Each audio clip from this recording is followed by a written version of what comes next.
Governor Kathy Hochul announcing that the state will be deploying an additional 150 National Guard members to assist with the migrant crisis. Eric Adams announcing plans for a curfew on the Randall's Island migrant camp after 2 migrants assaulted a security guard. And then a migrant was stabbed to death there earlier this year. Remember that? So today, in the wake of these latest attacks, I'm unveiling a 5-point plan. Point 1. I'm redeploying nearly 1,000 members. Today, New York Governor Kathy Hochul announced new efforts to fight rising crime in New York City, which is up 13%, and that's just since last year.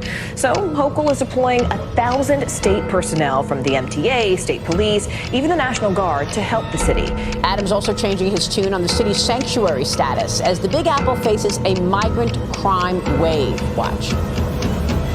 I don't believe people who are violent in our city and commit repeated crimes should have the privilege of being in our city. Well, over 60,000 migrants remain in the care of New York City, and Governor Hochul is sending in reinforcements. Today, she announced the National Guard will be deployed to assist in the ongoing migrant crisis. This means that more than 2,000 Guard members have now been assigned to help deal with this crisis since October of 2022. Right now, with the facts of what's going on, is NYPD Chief of Patrol, John Schell. Chief Schell, it's great to see you. Thank you so much for coming in. My pleasure. I want to talk to you about what's going on with this. You're seeing a new crime wave. There are 175,000 migrants in New York right now. Tell us about this new crime wave that you're experiencing. Venezuelan gangs, increasingly a problem for NYPD. A violent criminal organization called Tren de Aragua recruits illegal migrants who arrived in New York City. It is a right to live in this city, and you should be not committing crimes in our city. The problem spurring New York Mayor Eric Adams to make a drastic political pivot. We need to modify the sanctuary city law that if you commit a felony, a violent act, we should be able to turn you over to ICE and have you deported. If these changes proposed by Adams had already been in place, ICE could have deported the Venezuelan illegal migrant Jose Antonio Ibarra before he left New York City for Athens, Georgia, where he's charged with the murder of 22-year-old nursing student Laken Riley. Ibarra had previously been arrested in New York City for child endangerment, but was released. Our country let this woman down. Unfortunately, though, as I said, she's not going to be the last. What more do we need as a nation to stop the chaos and lawlessness at our border?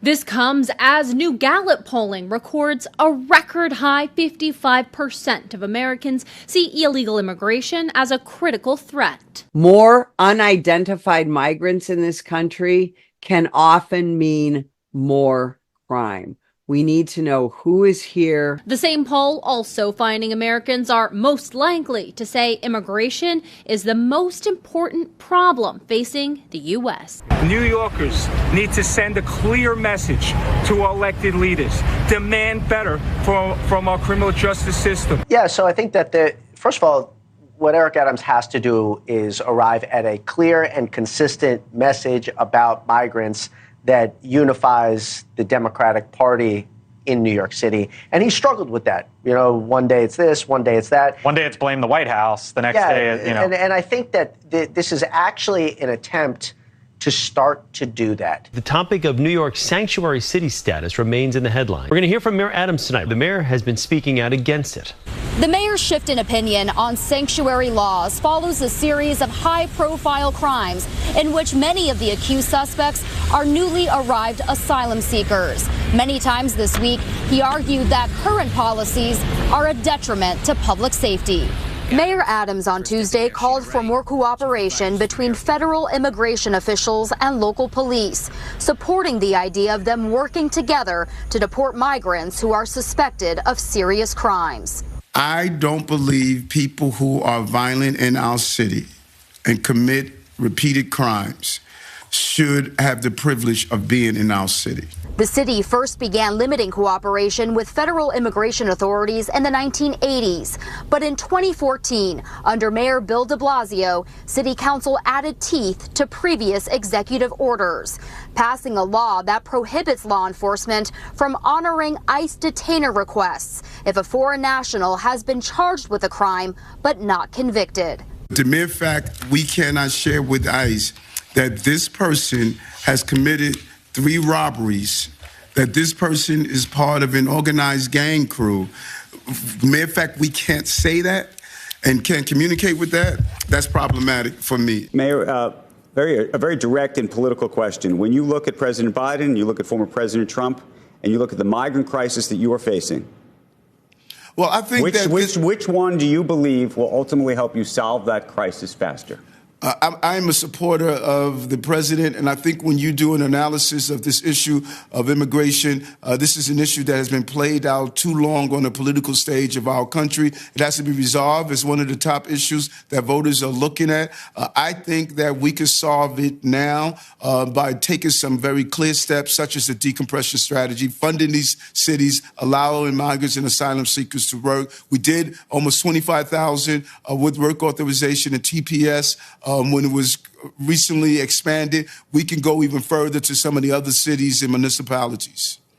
Mr. Mayor, I've seen you can imagine it's been dredged up from 2019, and it was President Biden basically sounded like something from the Statue of Liberty. Bring us your tired message. This is why we're here. If you want to come here for a better life, come here. We want you to come. Then he rescinded, 90 executive orders. At that time. I mean, it's clear where the 7.2 million, I think we can at least ascribe some cause and effect to those comments and getting rid of all the executive orders. Do you think the president could reinstitute, put some of those executive orders with the sign of a pen back on, and would that help? Would you urge him to do that to help your situation?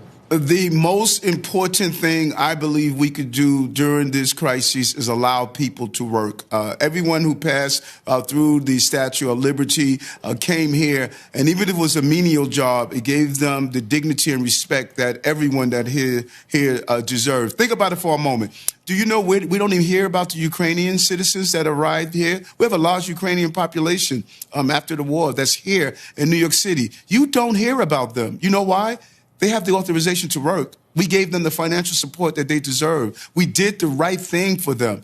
We should do the same for those who are coming from South, Central America, and other parts of the globe. That consistency will resolve this issue that we're facing. NYPD Chief of Patrol, John Schell. Chief Schell, it's great to see you. Thank you so much for coming in. My pleasure. I want to explain, I want to talk to you about what's going on with this. You're seeing a new crime wave. There are 175,000 migrants in New York right now. Tell us about this new crime wave that you're experiencing. Well, what we've been seeing with the migrants and the crime wave, if you will, is robberies and purse snatches on mopeds, which we took care of. We'll talk about it in a moment.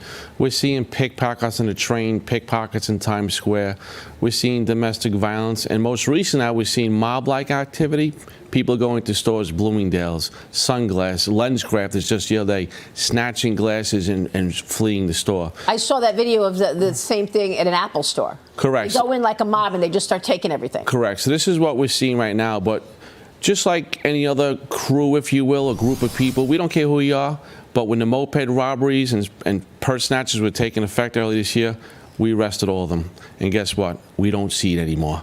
So we have some crews with the migrants committing crime. We're going to deal with them like any other crime wave we have and put them in jail. And quite frankly, what the mayor just said, if you come to this country seeking the American dream, and while you're waiting for your status to be upgraded, and you're committing violent crimes against New Yorkers or this country, you should be put in jail. And once that term is over, you forfeit the right to the American dream and get out of our country. Yeah, I'm so happy to hear you talk like this, Chief, because this is exactly how most people feel. It's how I felt when I saw that illegal come out of being processed and give everybody the finger. And I'm thinking, why isn't this guy on a plane back to wherever he came from right now? What is he doing, giving us the finger now? A complete slap on our face. And also gives the migrants who are here who want to seek the American dream, who want to work, who want to contribute, gives them a bad name. We're talking about a small group of people, not the whole 170,000. But we're going to deal with it. And you're not going to harm New York City. You're not going to harm this country. We're going to try to put you in jail like any other group. And like I said, you forfeit that right. Well, the NYPD seems a lot tougher on this. You're dealing with it. You're in the front lines than the judges, than the DAs. Do you think you're resonating? Because I know that as soon as you said this is about no consequences, I notice all of a sudden we hear a comment from Kathy Hochul, and all of a sudden we start hearing comments from other people. You and your team are doing this every single day. Do you think you're resonating and changing what's going on in terms of the DA level? Sometimes. Let's talk about recidivism. Okay, I'm going to give you two critical stats here. We talk about retail theft. In New York City in 2023, 542 people were locked up for theft. Were locked up 7,600 times. How in God's name does this happen? We saw last week the transit conductor sliced on his neck. One more inch, we're having a different conversation. All right? Doing his job. Last year, 38 people locked up for assaulting transit workers, mostly conductors. They were arrested a combined 1,100 times. What is going on? What has changed? Well, I'll tell you what's changed. Bail reform changes. Now, some parts of bail reform is good, but let's talk about discovery. The DAs privately applaud us because discovery thrust upon them, they cannot do their job efficiently. Let's talk about judges. If the judges is not going to accept the bail request for recidivism and let people walk out the door, that's hurting their community. The judges are part of the process. I'm part of the process. The district attorney is part of the process. The judge is part of the process. Our elected officials are part of the process. And if you disagree with what's going on, like most of us do, then the change you want, vote for the change you want. Because pre-2020, we didn't have this issue of recidivism. We could deal with it. Now it's harder and harder. And it's hurting our city. And you want to know why transit crime is up? Recidivism. Unbelievable.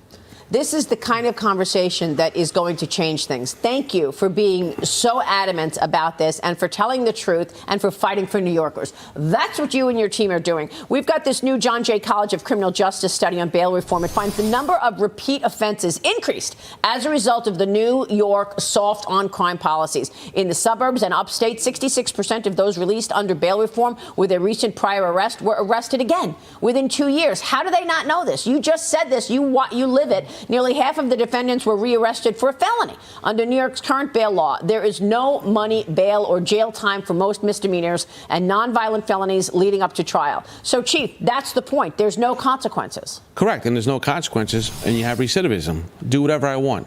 No, we can't have this anymore. We have to go after recidivism. You just gave out some great stats. I'll give you one more. People locked up for felonies. 60 days later, they're locked up for another felony. What world is this that we're living in?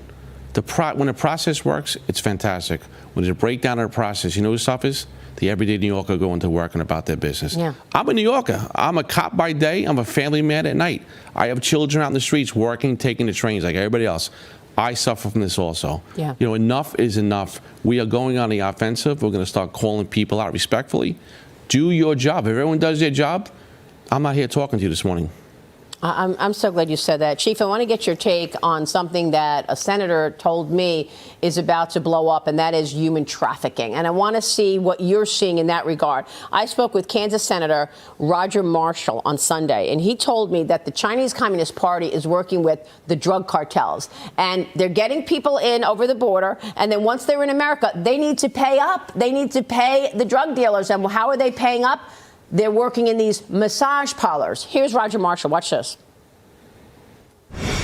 We're seeing an explosion of human trafficking. The Chinese Triad, which is an organized crime unit, a multinational, been around for hundreds of years, is behind this. And wherever you're seeing fentanyl trafficking, you're going to see human trafficking explode as well. We have more massage parlors than we do Starbucks now in Kansas. And certainly I think that can be said in most every state. So this Chinese Triad, I mean, they are sophisticated. Your listeners need to understand that this is not the dirty workers like the cartel. The cartel is doing the dirty work, but the Chinese Triad is very sophisticated, Harvard-trained lawyers, Harvard-trained accountants that master the money laundering part of this. So you're going to see massage parlors spring up, and then next to them might be a restaurant, it might be a hair salon, a nail salon, those types of things. He says all of these businesses being started up are fronts for human trafficking. Are you seeing that in New York? Absolutely, whether it be Asian or immigrant coyotes that women have to pay back. These women are 100% victims. It's terrible. Where are we seeing this mostly? In Queens, Roosevelt Avenue. We have shut down this year about 13 brothels that have a mixture of Asian workers and migrant workers, and we're still going after it. And it's terrible. The community applauds us for it, and we're trying to help these women who are victims of these people. It's terrible.